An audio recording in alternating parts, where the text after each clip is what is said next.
Buenas, mi nombre es Sandy Fabricio Piotti y hoy voy a comentar dos fragmentos del libro de Hannah Arendt, que es la política. El primer fragmento, llamado igual que el libro, que es la política, y el segundo fragmento que nos habla sobre los prejuicios y el juicio. En el primer fragmento ella propone unas 7 ideas para poder darle una respuesta a esta pregunta, que es la política. La primera idea nos habla sobre que la filosofía y otras ciencias como la biología, la psicología o la teología no han podido darle una respuesta a esta pregunta, porque ellas tratan de definir qué es el hombre, y el hombre es algo que surge de la naturaleza, ¿no? Pero no pueden definir qué es la política, porque la política surge de las relaciones entre los hombres. En el segundo punto nos habla sobre que la política trata de el estar junto con los diversos. Los parentescos definirán la unión de estos y también la definición de los singulares. El tercero nos habla sobre que se intenta crear al hombre, o sea, se trata de darle una forma al hombre en sí, ¿no? La política. La cuarta nos habla sobre que el hombre existe en la política con los mismos derechos que los más diversos se lo garantizan. Y de ahí surge el concepto de igualdad jurídica. La quinta idea nos dice que la filosofía no encuentra el lugar donde surge la política, porque la política nace entre los hombres, o sea, la relación que existe entre los hombres, la política no se crea o no viene ya incluida en los hombres, ¿no? Sino que los hombres, la relación entre los hombres es la que da lugar a la política. Y también que la visión monoteísta solo nos habla del hombre, o sea, del hombre en sí y no de la relación como antes acabo de mencionar. O sea que si el hombre ha sido creado a semejanza de Dios, entonces los hombres serían copias entre sí, ¿no? Eso es lo que nos dice ella. La sexta, que solo hay libertad entre la política, o sea, lo que ya está delimitado en sí, y eso ella creo que es algo muy feo, digamos, algo que capaz no debería ser así, pero que es algo que ya está, digamos, y es lo que debemos soportar. Y como última idea, es la misión de la política, que es crear un mundo a semejanza de la creación de Dios, y eso es algo que ella dice que se asemeja a la ley natural, pero sería un absurdo. Y nos deja una frase que es que está al final del fragmento, que dice que la política organiza de antemano a los absolutamente diversos en consideración a una igualdad relativa y para diferenciarlos de los relativamente diversos. En el segundo fragmento se comienza hablando sobre los prejuicios que se tienen sobre la política. Uno de ellos es que, por ejemplo, gracias a la política podríamos nosotros llegar a matarnos entre todos con una bomba atómica. Pero ya la solución a eso también podría darse, digamos, que se podría formar algo parecido a una utopía en el que solo exista un gobierno y este gobierno sea el que tenga competencia sobre todo el territorio, digamos, del mundo.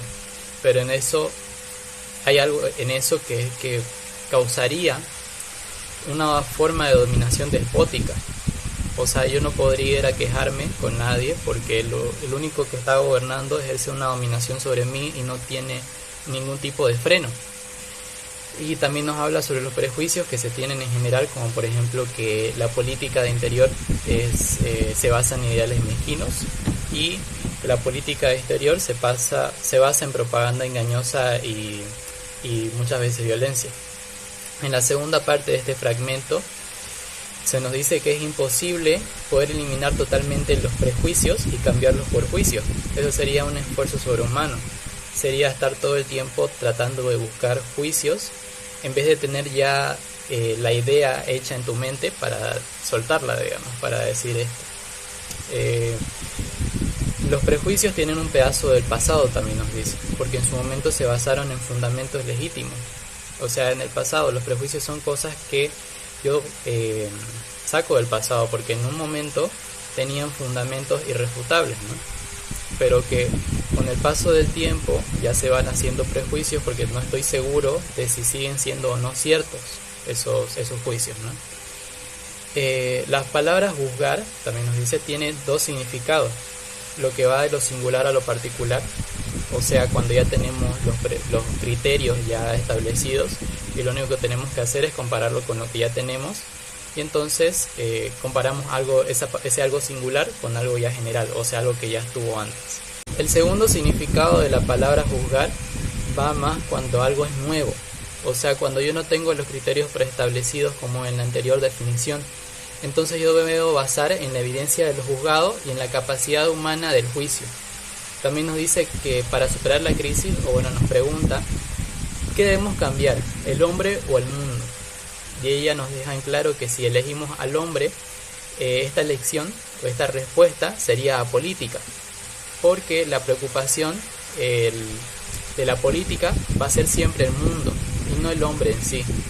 Si yo quiero cambiar al hombre en sí, o sea, por ejemplo, tratar de cambiar el parecer de un grupo de personas, por ejemplo, me voy a basar más que todo, por ejemplo, en la biología o en la psicología.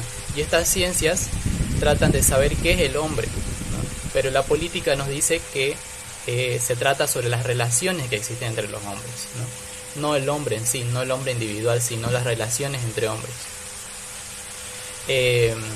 También nos dice que en realidad si morimos por alguna catástrofe nuclear, es el mundo el que nos ha condenado, pero no el hombre en sí. También nos dice que no puede existir un mundo sin hombres, al contrario de que sí puede existir, por ejemplo, un universo sin hombres o por ejemplo, una naturaleza sin hombres. Y es porque los hombres, o sea, la relación entre hombres o el hombre en sí, es el que le da el significado a la palabra mundo.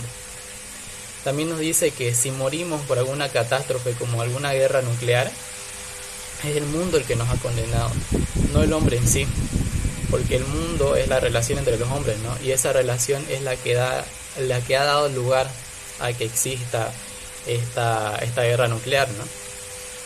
Y si eludimos a esa interioridad de que el hombre debe ser cambiado, eso es lo que dice ella, podemos reflexionar, o sea, podemos pensar sobre eso, ¿no? O sea, de que posiblemente podríamos cambiar al hombre, pero no cambiaríamos nada al fin de la historia, ¿no?